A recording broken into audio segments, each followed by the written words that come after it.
제가 최근에 상담했던 사건 중에 이분은 남편이셨는데요. 아내가 바람피는 것으로 보이는 정황은 있는데 어떤 성관계를 했다거나 스킨십을 한 그런 증거는 없다. 이런 경우에도 내가 아내한테 위자료를 청구할 수 있는지를 물어보셨거든요. 비슷한 사건들이 많이 있었습니다. 예를 들어서 아내의 핸드폰을 우연히 봤는데 어떤 남자와 카카오톡 대화를 주고받은 게 굉장히 많이 나오고, 그 내용을 보니까 자기야 사랑해 보고 싶어, 이날 남편 출장 간다는데 그때 만나자, 이제 이런 내용들이 있는 거죠. 분명 바람을 피는 것처럼 보이기는 하는데 직접적으로 모텔을 들어간 사진이 있다거나 아니면 정말 키스를 하였다거나 이런 내용들이 없으니까 이것만으로 이혼도 하고 위자료를 청구할 수 있는지를 궁금해하시는 분들이 많이 계십니다. 판례는 성관계를 하지 않더라도 부부 사이에 신뢰가 깨지는 행동을 했다라면 이혼 사유인 부정행위라고 보고 있습니다. 부산가정법원의 한 판례를 소개를 해드리자면, A랑 B라는 사람이 있었는데 A랑 B가 직장 동료였어요. 그리고 이제 제출된 증거들을 보면 반말로 친근하게 문자를 주고받는 사이이고, 또 문자의 내용을 보면 직장 이외의 곳에서도 여러 차례 만난 것으로 보입니다.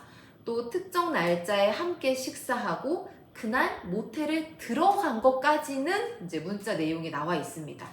물론 이제 이 사건에서 A, B는 우리는 친한 직장 동료 사이일 뿐이다 라고 이야기를 했고, 그날 모텔을 간 건 맞는데 모텔 안에 방에 들어간 게 아니라 그냥 단순히 모텔 로비에까지만 갔다가 다시 우리는 돌아서 나왔다 라고 주장을 했습니다.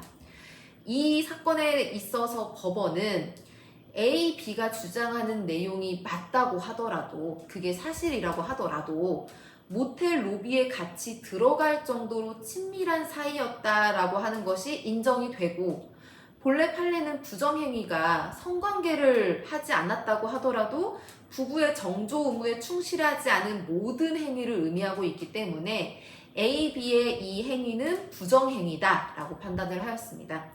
실제로 저도 이제 이런 유사한 사건들을 많이 상담도 했고 실제 사건들도 많이 했었는데요.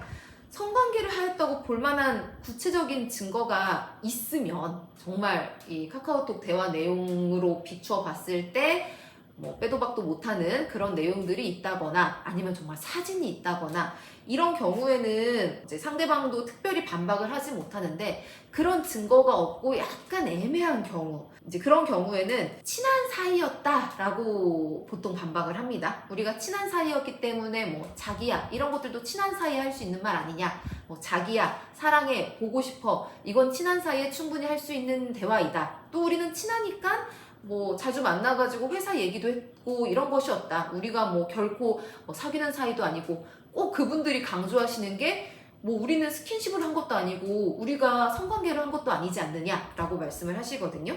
그러니까 상대방이 어떻게 반박을 할 수 있을지도 조금 미리 생각을 하셔가지고 좀 더 구체적인 증거들이 있다면은 마련을 해두시는 게 좋을 것 같습니다.